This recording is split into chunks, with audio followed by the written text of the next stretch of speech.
Está grabando. Bienvenidos, buenas tardes, buenas noches y buenos días. Bienvenidos a este programa de Juan Lancam Investigaciones 101 INISEG y luego también para el canal de Odisea. Tenemos hoy a una invitada muy especial, porque la verdad que es muy especial, Hannah Serrouk, que es mediadora, me has dicho, sociocomunitaria, ¿no? Vale. Exacto, correcto. Gracias por corregirme porque me iba a dar algo si hubiera metido la pata. Bueno, pues tenemos a alguien muy importante que conoce muy bien lo que está pasando en los temas de terrorismo. Vamos a hablar de lo que pasó el 17 de agosto de 2017, el atentado famoso de las Ramblas de Barcelona. Hannah Serrouk, bienvenida. Gracias por atender la petición de hacer esta entrevista. Gracias a vosotros por invitarme y dar la oportunidad de charlar y compartir ideas. Muchísimas gracias. Es un tema delicado, ha estado lleno de polémicas, incluso hace poco salieron unas declaraciones sobre que el atentado se podría haber evitado, pero eso no voy a opinar yo si pasó o no pasó. Quiero saber qué opinas de lo que ha sucedido realmente, lo real, o sea, lo otro ya que se deja aparte. ¿Qué crees que pasó y cuál fue el Pues, detonante? Adelante. pues desgraciadamente, a pesar de que hay quienes quieren manipular y utilizar el daño de las vidas perdidas, el dolor que dejan y crear teorías conspiratorias y utilizarlo incluso como un arma política, lo que ha sucedido, por desgracia, es algo complejo y al mismo tiempo con una lectura sencilla. En Cataluña hay una actividad islamista constante que ha ido penetrando en todas las esferas sociales y administrativas de todos los barrios, municipios. Eso ha permitido de que se normalicen ciertas conductas, ciertos mecanismos de captación, adoctrinamiento y no levantaran sospecha. Y se había estado normalizando, pues incluso Cataluña es referente como el feudo del salafismo en toda Europa, ¿no? El salafismo es una rama suní, la más ultraortodoxa y que es totalmente incompatible con los principios de derechos humanos y un sistema democrático, ¿no? Eso llevó que un personaje complicado, un delincuente, pues tuviera acceso a unos jóvenes que ya de por sí habían normalizado diría yo, cierto resentimiento, cierto rencor la sociedad en los que habían crecido y que, bueno, pues que formaban parte de ello y que este imán supo ver la posibilidad de manipularlos sin despertar ninguna sospecha. Eso les llevó, pues en el contexto de aquel tiempo, ¿no? En el 2017, con un Estado, bueno, pues el que llamaban Estado Islámico, que no existe como tal, sino que es parte de Siria, parte de Irak. Entonces, lo que hizo es que esa idea de utilizar esa efervescencia del ataque hacia el infiel, hacia el que no, hacia el occidental, a tener un cierto protagonismo y mostrar todo su resentimiento en su máxima expresión, pues se capitalizó y acabó en un atentado que hemos visto todos, ¿no? Es cierto que en los municipios que estaban estos jóvenes, pues al principio todo el mundo y aún hoy en día, pues se habla de que pues que la convivencia es normal, de que no existen guetos, de que no existe este islamismo, esta captación, pero porque siempre se ha asociado la captación islamista con el yihadismo, que el islamismo es una corriente política y la ideología con la que inspira a crear un Estado islámico y su brazo armado es el yihadismo, ¿no? Entonces, como que se ha tenido hasta ahora una visión muy sesgada, ¿no? Siempre los ataques terroristas, la actividad armada, los enfrentamientos y agresiones, pero lo que era esa captación, ese adoctrinamiento, esa normalización del día a día, de la separación constante, pues no se está pendiente de ello, de esa yihad de las ideas, esa yihad del pensamiento, esa yihad de la construcción identitaria basada en el islamismo, que no es lo mismo que el islam, que la confesión religiosa, pues la habían abrazado y la habían utilizado estos jóvenes para realizar un ataque contra aquellos que consideraban infieles. Por otro lado, ese ataque fue luego reivindicado por miembros del Estado Islámico, pero no porque tuvieran una especial relevancia ni un vínculo consolidado y evidente que podría haber existido en los viajes que tuvo el imán, sino porque esa publicidad evidentemente los yihadistas la quieren aprovechar. ¿Por qué? Porque al final el Estado Islámico y los islamistas lo que apelan es reconquistar y convertir a todo un espacio de la tierra en un Estado islámico basado en las leyes de la Sharia, basado en un orden social y diría yo incluso alejado de lo que es el Islam que procesa mucha gente, ¿no? Y esa es la triste realidad.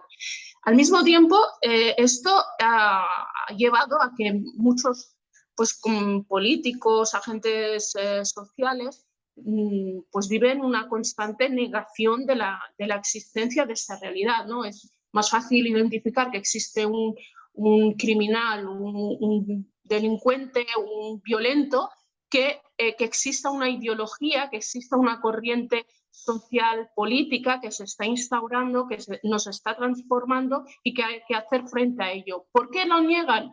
Porque reconocerlo sería poner en evidencia, como sucede en Francia, que todas esas políticas del multiculturalismo, de la diversidad, han fracasado totalmente, totalmente.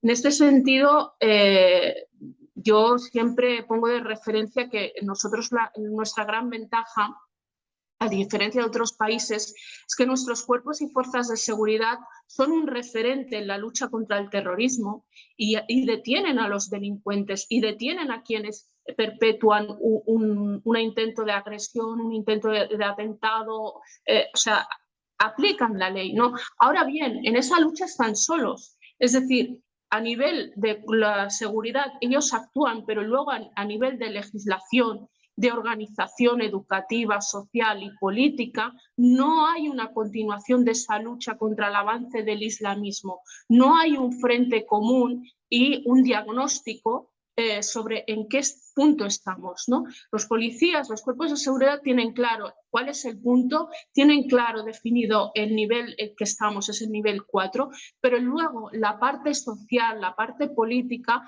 no actúa en consecuencia a ese nivel ni tiene hecho un diagnóstico realmente cuáles son las dimensiones y cómo se puede hacer ese frente común para empezar desde a evitar que accedan a financiación pública, que sería algo tan lógico, como a tener sus redes de proselitismo y para captar jóvenes y islamizar nuestros barrios. Hay algo muy importante, has dicho alerta 4.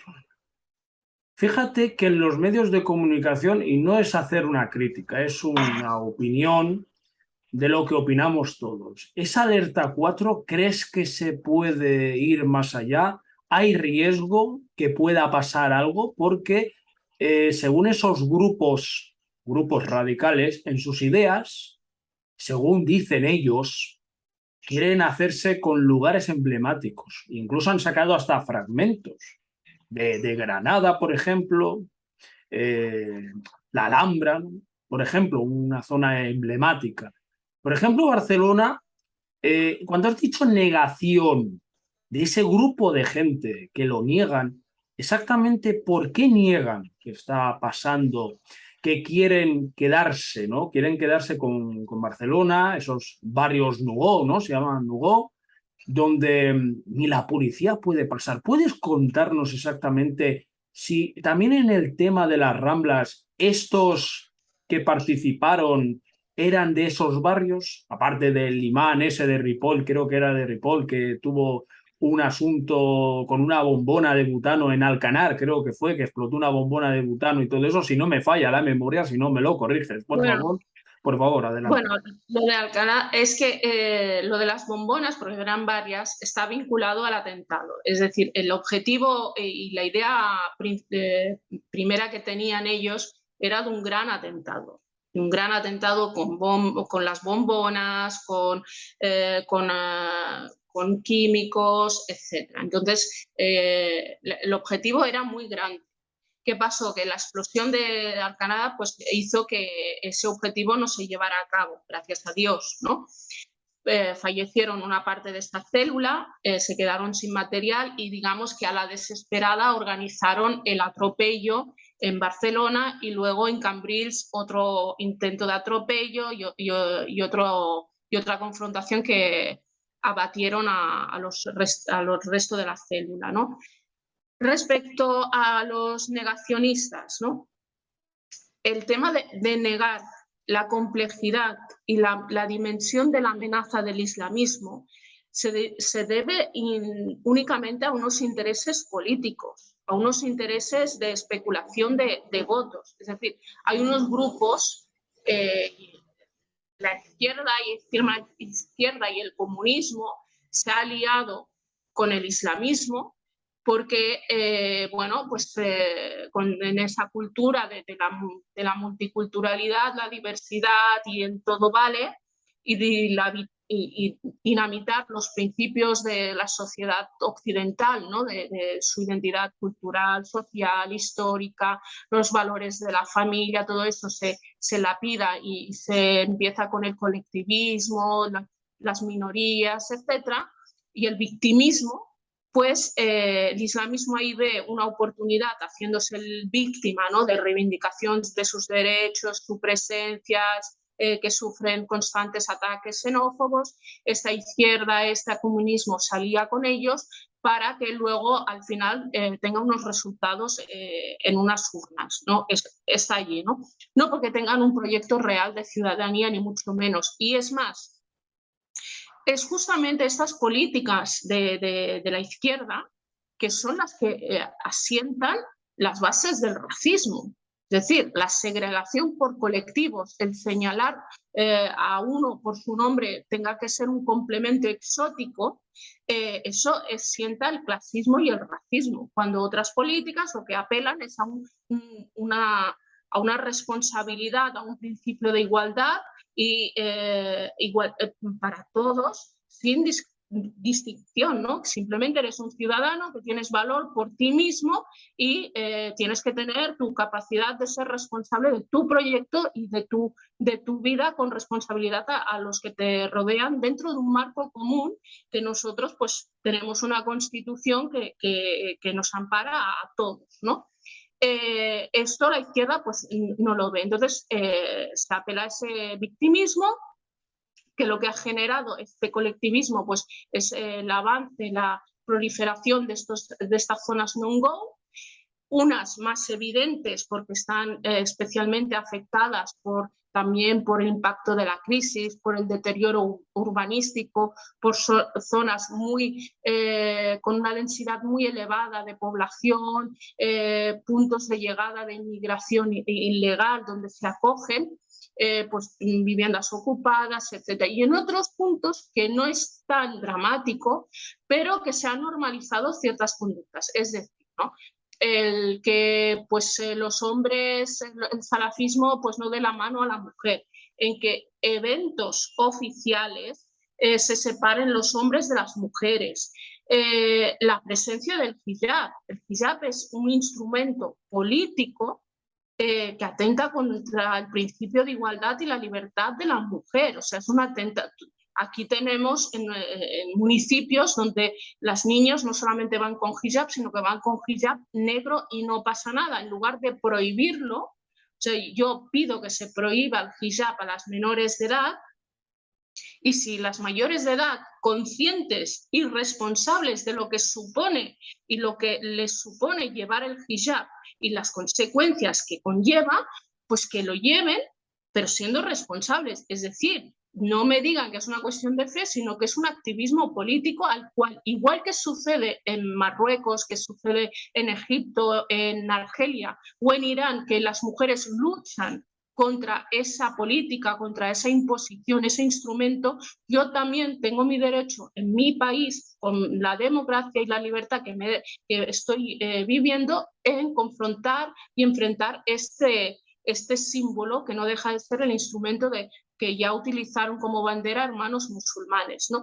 Todo esto lleva a que luego, pues como ha pasado con estos jóvenes, no se haya detectado esa separación, el rencor, y que hayan acabado pues, cometiendo esa atrocidad que se cometió, y que supusiera una sorpresa para su municipio y para la ciudad, ¿no?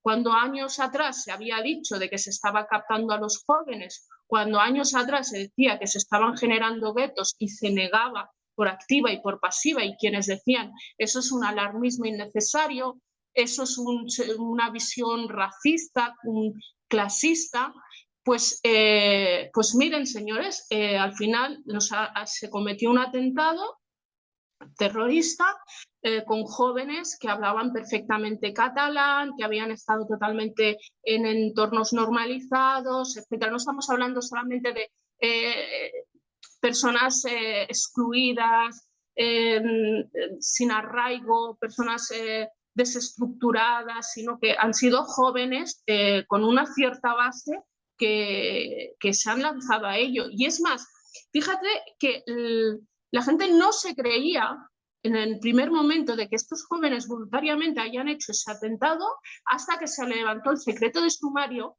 y se vieron los vídeos donde se estaban preparando para el atentado, y donde decían de que lo Sí, que querían hacer, ¿no? precisamente, Hanna, hay algo importante. Esos vídeos eran donde estaban las famosas bombonas de Alcanar, creo que se grabaron ahí.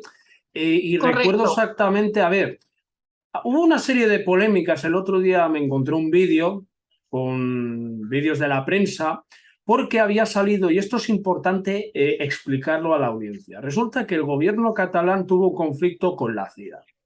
Resulta que Estados Unidos avisa, hay un boletín, yo no sé si el boletín fue cierto o no fue cierto, que tuvo que salir el de los Mossos de Escuadra, el señor Trapero, que tuvo que decir que ellos no sabían nada de que Estados Unidos les había dicho que iba a haber un atentado en Barcelona. O sea, se había recibido un reporte, yo no sé si es verdad o no, pero sí que también surgió luego unas determinadas teorías sobre determinadas figuras, sobre este imán de Ripoll, de que había tenido contacto o no sé qué historias. Pero lo primero es importante aclarar, ¿cómo se enteró Estados Unidos si es verdad que ellos tenían conocimiento? Porque solo sabemos lo que ha dicho la tele. No hay nadie que haya hablado internamente si es verdad que aquello fue cierto. ¿Puedes aclarar este punto? Porque sería fundamental para entenderlo. Gracias.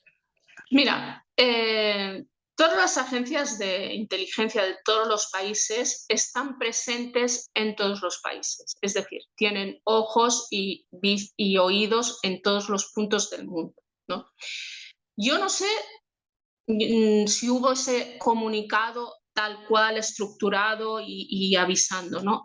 Eso sí que, como no puedo negar que por diferentes vías se estaba avisando de que se estaban captando, que habían zonas de islamización que estarían captando jóvenes, y que había que estar atentos. Mira, es difícil, no diré imposible, pero es muy difícil el trabajo de los cuerpos y fuerzas de seguridad para evitar un atentado, porque es según la voluntad, según la persona. Al final, quien toma la decisión de coger una furgoneta es el que la coge, y ya está. Entonces, se pueden detectar conductas, ciertas circunstancias que te ponen en alerta, y acertar el objetivo claramente es muy complicado. Por eso los cuerpos están 24 horas del día trabajando, rastreando las redes, estando presentes en nuestros barrios, en las administraciones, etc. Es muy complejo, es un trabajo de día a día, y seguramente en las centenares de actuaciones que se hacen cada año contra el yihadismo, que se mantienen, en más de una ocasión han evitado una tragedia. Nos enteramos, y por desgracia los medios de comunicación, este ya no es un tema estrella para ellos en los medios de comunicación, sale solamente cuando hay un atentado, ¿no? Pero ¿qué sucede? Que en Cataluña ya se avisaba de que se tenía que hacer algo más, que podía suceder. El riesgo cero no existe, pero evidentemente tener mejores mecanismos. Sí, como una polémica, y esto es así, que el Interior eh, pasó una comunicación al Ayuntamiento de Barcelona pidiéndole de que en las tácticas antiterroristas era necesario poner algunos mecanismos para evitar justamente la entrada de un vehículo. Es verdad, y es así, que la alcaldesa de Barcelona que consideraba que eso era un alarmismo que no era necesario. ¿Qué sucede? Que después es cuando pone todas las pilonas, las pone como le apetece y claro, a toro pasado, ¿no? Pero bienvenida sea esa medida, ¿no? Pero eso que nos demuestra la falta de conciencia y de cultura de seguridad que tenemos. Por otro lado, los prejuicios o el boicot que se hace a debatir sobre una problemática, ¿no? La autocensura y cómo el negacionismo llega a tal extremo, ¿no? Porque yo me pregunto, ¿qué capacidad, conocimiento o conocimiento técnico profesional podría tener la señora Ada Colau para negarse? ¿Qué argumentos para negarse a poner eso? Si cuando unos profesionales te están diciendo, oiga, pongámonos a prevenir, ¿no? Pues no lo hacen porque estén pasando el rato. O sea, después de un arduo trabajo, de entender, de observar, y aparte estamos en un tiempo que estaban habiendo oladas de ataques terroristas en toda Europa. España no iba a ser menos, ni mucho menos. Es más, España está en el objetivo de la reconquista de un Estado islámico. Está mucho más que antes que Gran Bretaña, por ejemplo. Es muy importante lo que comentas porque le vienen unos expertos y la señorita alcaldesa no hace caso y esto da rabia porque se podría haber evitado aquella desgracia grave porque acabaron con la vida de mucha gente.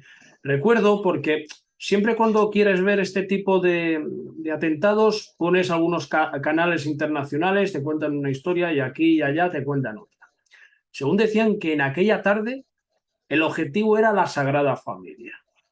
Había un objetivo, supuestamente, aquello les falló, pero que querían ir dentro. O sea, el objetivo era también destruir ese sitio emblemático, porque ya sabemos, y seguramente lo puedes confirmar, que ese grupo radical está obsesionado por destrozar los sitios emblemáticos. ¿Es cierto o es un rumor? Porque, como siempre pasa, que aquí escuchamos a tanta gente y por eso creo que hay que apoyar a las fuerzas del orden, porque las fuerzas del orden muchas veces por temas de proteger su vida tampoco no pueden contar lo que ha pasado en esas operaciones, porque siempre salen con esto encapuchados para que no los identifiquen y eso lo hemos visto en cantidad de operaciones, pero es que España desde el año 2004 en adelante ha sido objeto de amenazas, de muchas historias, pero ya no solo eso, también lo del Bataclan, que no es el tema de hoy, que podemos hablarlo en otro momento, porque en Francia hubo una oleada de ataques terroristas y hasta esa izquierda, extrema izquierda, hasta por intereses A o por B, tienen relación supuestamente en protegerles con las subvenciones, porque en Cataluña ha sido una oleada de escándalos con las subvenciones, de favorecerles para que no pase nada. Pero bueno, no quiero entrar en mi opinión, sino quiero que comentes si esto que he dicho es así, tiene que ver con la realidad. Adelante. Pues mira, los terroristas, y especialmente el terrorismo yihadista, siempre busca puntos emblemáticos, puntos de identidad cultural, social, para hacer mayor daño y tener mayor impacto mediático. Porque al final un acto terrorista no deja de ser, digámoslo así, como un acto de campaña, una promoción y para tener presencia y para movilizar sus masas, ¿no? Las Ramblas fue un objetivo con un impacto importantísimo en un sitio emblemático. Los sitios de culto siempre son un objetivo, porque los sitios emblemáticos, los sitios que la gente se siente identificada, porque al final van a atentar contra nuestro estilo de vida, nuestros sentimientos, hacia nuestros afectos y a nuestra identidad cultural, ¿no? Ese es el objetivo y esa es la forma de hacer mayor daño. Aparte de los muertos, que es terrible, que un sitio al que por H o por B todos, más de mayor a menor medida, le tenemos un afecto, nos daña a todos, ¿no? En Francia, pues atentaron contra Bataclan, Charlie Hebdo por todo lo que simbolizaba. Bueno, pues siempre son puntos que tengan un especial simbolismo. Las Torres Gemelas, pues por lo que suponía, etcétera, ¿no? Luego cambió la estrategia porque la capacidad también fue mermando y se pasó a lo que se llama low cost, ¿no? Low cost para mí no es solamente el hombre, el individuo que va a atacar con un puñal y se le abate, ¿no? Y que ya no sale en los medios de comunicación. Para mí también el terrorismo low cost es el terrorismo diario, es aquel que hace que modifiquemos nuestras vidas. Por ejemplo, en los barrios no-go, como tú has dicho, una de las cosas que sucede es que en ciertos bares ya no entran las mujeres, es que ciertos comercios ya no venden alcohol. O sea, no es que tú no entres a un local porque le estés haciendo boicot, es que si no venden el producto que tú quieres consumir, pues tú no vas a entrar, ¿no? Si nuestras abuelas jubiladas en la tarde que quieren ir a tomar un cortado, pues ya no pueden ir porque, claro, se sienten cohibidas porque el bar está abarrotado solamente de hombres y se las trata de una forma despectiva, pues ya no van, ¿no? Por ejemplo, si los viernes las mujeres ya no salen porque el Código Islámico impone de que la mujer en la calle, cuando está en una masa de hombres, está provocando, pues esos cambios sociales, esos cambios de conducta, esa dinámica social que se va transformando y ellos van dominando, para mí esos son microatentados contra nuestra identidad, son microatentados sociales y políticos. Es así, estoy de acuerdo y entrando en la fase final del programa, porque así ha sido corto, pero me gustaría invitarte más veces, de verdad, porque en esta rama de esta guerra contra el terrorismo tenemos que estar unidos todos. O sea, las fuerzas que nos representan tienen que estar del lado del pueblo y eso es algo importante y apoyar a las fuerzas de seguridad de cuerpos del Estado porque se juega la vida. O a la vida. Hay mucha gente que generaliza con esas opiniones que a lo posible no, es que falta medio, no. Lo que falta es financiación, darle soporte y no dejarlos tirados como los han dejado. Y eso lo hemos visto. Lo hemos visto en ciertos casos. Por ejemplo, a mí lo que me gustaría es que cuando vea la gente este programa se identifique con el mensaje. Porque esto es jugarse la vida. Porque una vez que tú denuncias las prácticas de los islámicos y sus cosas radicales, esto se va de las manos. Por ejemplo, del país de donde vengo, de los Países Bajos, hubo una tragedia, se cargaron a un periodista, Peter de Vries, en Ámsterdam, decían que era un magrebí o alguien de estos radicales, creo que le degolló la cabeza o algo de eso, creo que fue. Luego también ha habido algunos periodistas asesinados que los han grabado así en cámara y los han puesto en emisión en televisión. Pero bueno, esto para otro programa, que no quiero dar más exclusivas. Hannah Sorrock, muchas gracias y de verdad, ¿algo para añadir para terminar? Pues simplemente que hace falta empezar a debatir y a crear un debate serio, comprometido y crear cultura de la seguridad sobre el avance de del islamismo, que es una realidad social, política que tenemos ya instaurada en Europa y en España también, y que debatir y no censurar el debate abiertamente para poder afrontar de manera lógica y coherente una amenaza que es real y que está afectando ya diariamente a la vida de miles de ciudadanos. Pues aquí no se censura nada, aquí al menos no.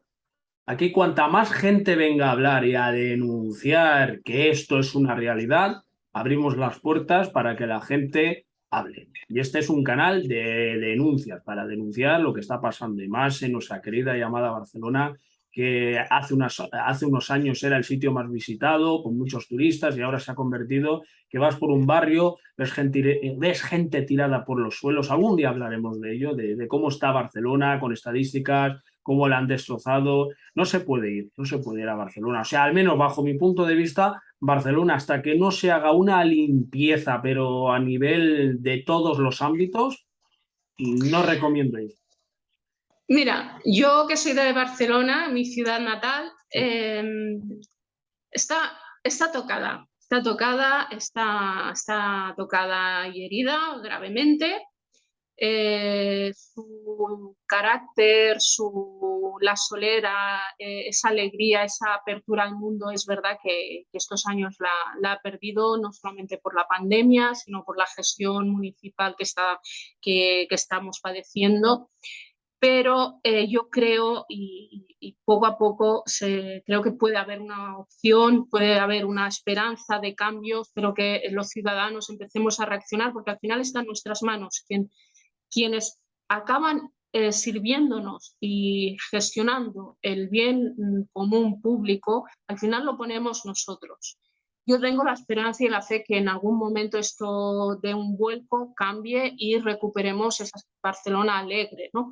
Y la base, recursos y materia tiene Barcelona de sobra, su gente no deja de ser gente maravillosa, una historia increíble, pero es verdad, está mal gestionada, estamos viviendo un tiempo negro después del comparado con la Barcelona del 92, pero no por ello vamos a desistir. Gran Barcelona 1992. Pues Hanna Serrouk, muchas gracias y te espero en el siguiente programa. Muchas gracias. Hasta la próxima.